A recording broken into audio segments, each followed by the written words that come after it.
Sekedar melengkapi squad, cuman bisa pamer skill, tapi yang ini memang keren. Kesuksesannya di WSBK tidak dibawanya ke MotoGP.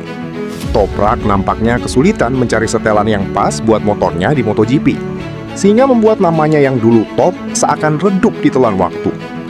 Alhasil, ia hanya bisa pamer skill saat berada di atas motor untuk menjaga popularitasnya.